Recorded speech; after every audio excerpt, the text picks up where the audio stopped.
We now go to historian, doctor of history, and also he's an economist and author on Obama, who wrote the unauthorized biography on our lordship. Webster Tarpley, fresh back from Damascus there in D.C., or I guess you're in Maryland today. Tarpley, tell us what you've seen.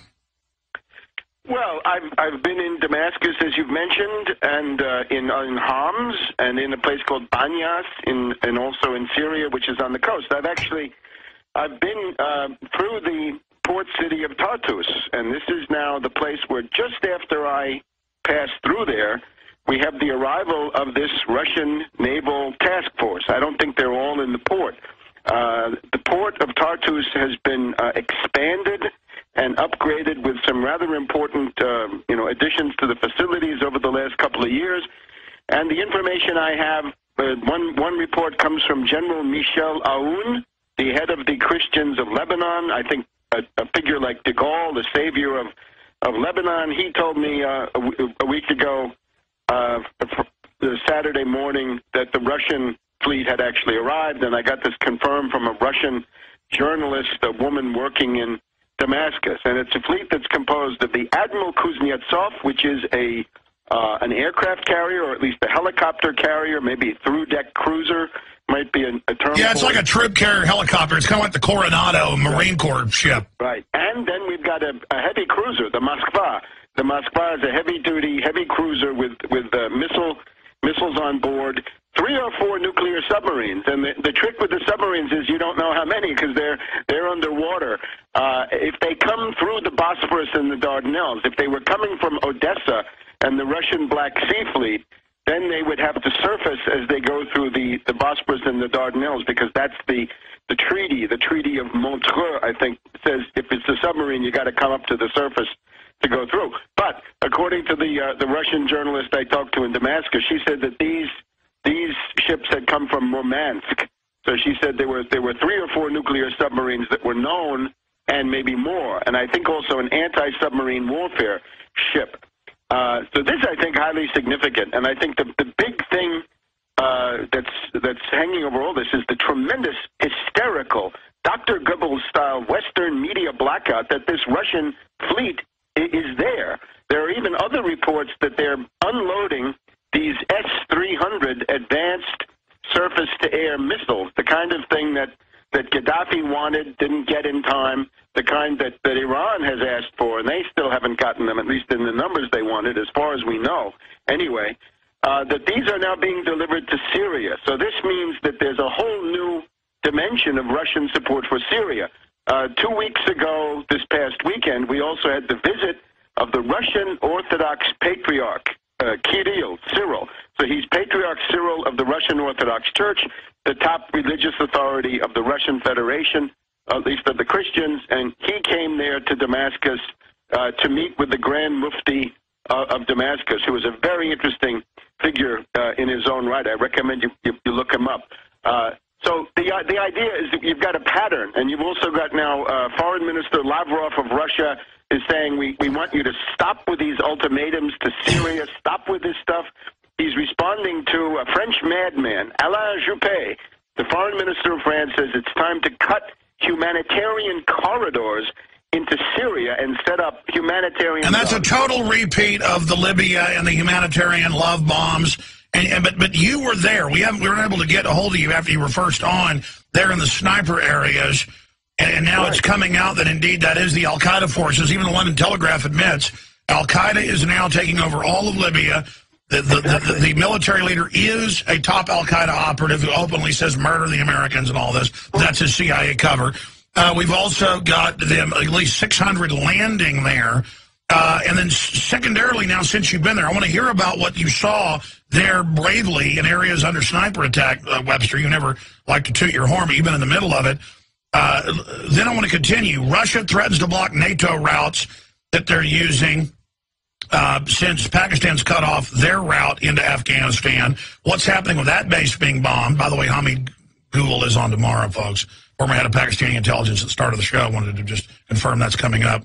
Also, Webster, we now have these huge explosions all over Iran, blowing up a lot of their missile facilities, killing their top commanders. Now the media is basically admitting the West is running operations there. The Iranians have hit the British embassy. I mean, clearly, things are escalating right now. Yes, I think you could say the Anglo-American mad dog imperialists are running amok. They are in a manic, hysterical war psychosis, a flight forward.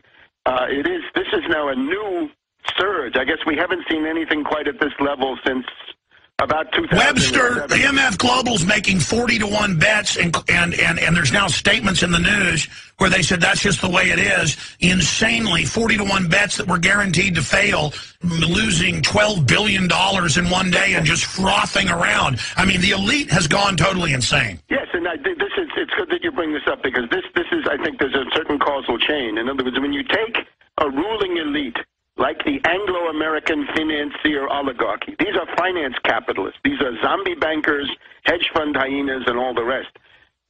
They go nuts. They go bonkers when their derivative structures and their debt structures, their collateralized debt obligations and structured investment vehicles, when those go into negative leverage, into reverse leverage, and they start pyramiding astronomical, unbelievable losses at the top of these pyramids that they create, they go nuts, and they say, increase the rate of primitive accumulation, of looting, of sacking, of pillaging, of robbing, exploiting the world.